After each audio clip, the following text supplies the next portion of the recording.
আজকের এই বিশ্লেষণে সরাসরি মূল বিষয়ে চলে যাচ্ছি। আজ আমরা ঢাকা ৩ আসনের সংসদ সদস্য গয়েশ্বরচন্দ্র রায়ের ২০২৬ সালের ৩০ এপ্রিল দেয়া একটি অত্যন্ত গুরুত্বপূর্ণ সংসদীয় ভাষণ নিয়ে আলোচনা করব।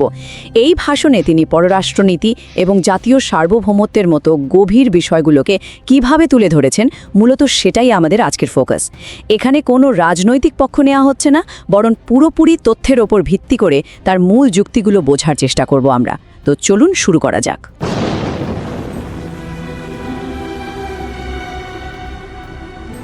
আজকের এই পুরো আলোচনাটাকে খুব সহজে 4টি ভাগে ভাগ করে নেওয়া যায়। প্রথমত, ভাষণের প্রেক্ষাপট; দ্বিতীয়ত, পররাষ্ট্রনীতি নিয়ে নতুন ভাবনা; তৃতীয়ত, জাতীয়তাবাদের শেকড়; এবং সবশেষে জিয়াউর রহমান ও 1971। প্রথমেই আসা যাক আমাদের প্রথম পর্বে, অর্থাৎ ভাষণের প্রেক্ষাপটে। সময়টা ২০২৬ সালের ৩০ এপ্রিল। ত্রয়োদশ জাতীয় সংসদের অধিবেশন চলছে। সেখানে বক্তব্য রাখছেন সংসদ সদস্য গয়েশ্বরচন্দ্র রায়। বেশ মজার একটা ব্যাপার হলো, এই বক্তব্যে তিনি যেমন সংসদীয় বিরোধী দলের উদ্দেশ্যে বেশ কিছু তীক্ষ্ণ মন্তব্য করেছেন, ঠিক তেমনি মহামান্য রাষ্ট্রপতির বক্তব্যেরও প্রশংসা করেছেন। এরকম একটি আনুষ্ঠানিক সংসদীয় পরিবেশে দাঁড়িয়ে তিনি আসলে দেশের বর্তমান অবস্থা নিয়ে তার দলের দৃষ্টিভঙ্গিটাই সবার সামনে পরিষ্কার করতে চেয়েছিলেন।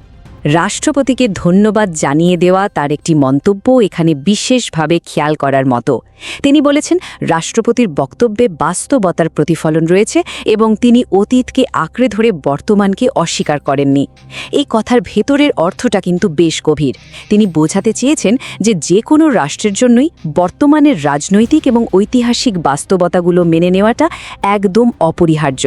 অর্থাৎ ইতিহাসকে সম্মান করতেই হবে, তবে বর্তমানের সত্যকেও কোনোভাবেই এড়িয়ে যাওয়া যাবে না। এবার চলুন দ্বিতীয় পর্বে যাই, যেখানে তিনি পররাষ্ট্রনীতি নিয়ে সম্পূর্ণ নতুন কিছু ভাবনার কথা বলেছেন। আন্তর্জাতিক সম্পর্কের ক্ষেত্রে তিনি বেশ অভিনব একটি তুলনা টেনেছেন। একদিকে তিনি স্বামী স্ত্রী সম্পর্কের রূপকটি ব্যবহার করে এমন একটি সম্পর্কের কথা বলেছেন যা মূলত অসম বা নির্ভরশীল, আর ঠিকের বিপরীতে তিনি জোর দিয়েছেন সমমর্যাদার সম্পর্কের উপর।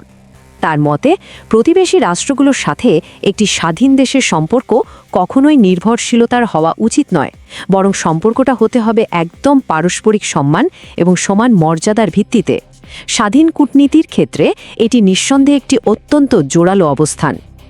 জাতীয় সার্বভৌমত্ব নিয়ে তার দলের অবস্থানটা ঠিক কেমন, তা এই একটি মাত্র বাক্যে খুব দারুণভাবে ফুটে উঠেছে। তার ঠিক কথাটা ছিল এমন: আমরা প্রতিবেশীর সঙ্গে বন্ধুত্ব করব, তবে তা স্বামী স্ত্রীর মতো নয়, সমমর্যাদার ভিত্তিতে। একটি স্বাধীন রাষ্ট্র হিসেবে বাংলাদেশের পররাষ্ট্র নীতি আসলে কেমন হওয়া উচিত তা বোঝাতে এর চেয়ে স্পষ্ট এবং রূপকধর্মী বাক্য হয়তো আর হয় না। তৃতীয় পর্বে আমরা দেখব জাতীয়তাবাদের শেকড় নিয়ে তার বক্তব্য। বর্তমানের রাজনৈতিক পরিচয়কে সংজ্ঞায়িত করতে গিয়ে তিনি সরাসরি ইতিহাসের পাতা থেকে উদাহরণ টেনে এনেছেন। তিনি বেশ জোরালোভাবেই দাবি করেন যে তার রাজনৈতিক প্রতিপক্ষরা মূলত জাতীয়তাবাদে বিশ্বাস করেন না। তার যুক্তি হল, 1947 সালের ঐতিহাসিক দেশভাগের সময় তারা পাকিস্তানের পক্ষে না থেকে অখণ্ড ভারতের পক্ষে ছিলেন। খেয়াল করে দেখুন, জাতীয়তাবাদের ধারণাকে একেবারে 1947 সালের দেশভাগের ইতিহাসের সাথে যুক্ত করে তিনি বর্তমান রাজনীতিকে কিভাবে বিশ্লেষণ করছেন। তার এই উক্তিটি রাজনৈতিক বংশলতিকা এবং বৈদেশিক আনুগত্য নিয়ে বেশ বড়সড় একটি প্রশ্ন ছুড়ে দেয়। প্রতিবেশীদের সঙ্গে আপনাদের সম্পর্ক ব্রিটিশ আমল থেকে আমাদের নয়। এই কথার মাধ্যমে তিনি মূলত দাবি করেছেন যে রাজনৈতিক প্রতিপক্ষের সাথে প্রতিবেশী রাষ্ট্রের সম্পর্কটা অনেক দীর্ঘদিনের, আর এই সম্পর্কটা স্বাধীন বাংলাদেশের স্বার্থের চেয়েও পুরনো কোনো ঐতিহাসিক সমীকরণের উপর দাঁড়িয়ে আছে। এভাবেই তিনি নিজস্ব জাতীয়তাবাদী রাজনীতিকে সম্পূর্ণ ভিন্ন এবং স্বাধীন একটি মাত্রায় তুলে ধরার চেষ্টা করেছেন। সবশেষে চতুর্থ পর্বে থাকছে জিয়াউর রহমান এবং 1971 সালের মুক্তিচারণের স্মৃতিচারণ। একটি দেশের গণতান্ত্রিক কাঠামোর অপরিহার্যতা বোঝাতে গিয়ে তিনি দাবি করেন যে শহীদ জিয়াউর রহমান পুরো জাতিকে জাতীয়তাবাদের ভিত্তিতে ঐক্যবদ্ধ করার যে আহ্বান জানিয়েছিলেন তা কোনোভাবেই ভোলা যাবে না, কারণ সেটা ভুলে যাওয়ার অর্থই হল গণতন্ত্র এবং দেশপ্রেমকে ভুলে যাওয়া। তিনি এখানে বিশেষভাবে জোর দিয়েছেন যে চাটুকারিতার পরিবর্তে গঠনমূলক সমালোচনার মাধ্যমেই জাতীয় ঐক্যমত্যে পৌঁছানো সম্ভব।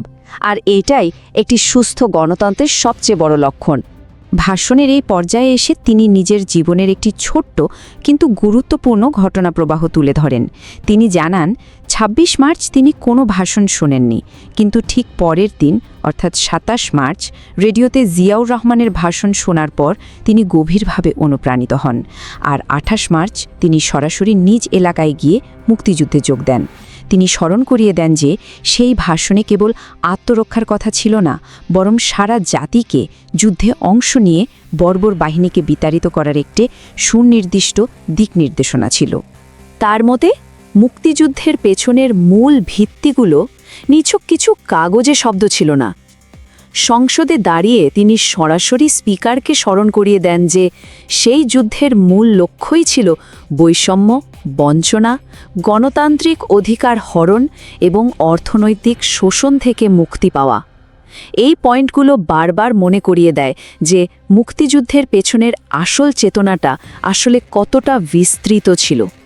ভাষণের একেবারে শেষ দিকে এসে তিনি অত্যন্ত শক্তিশালী একটি বার্তা দেন। তিনি বলেন, আমাদের আন্দোলন এখনও শেষ হয়নি।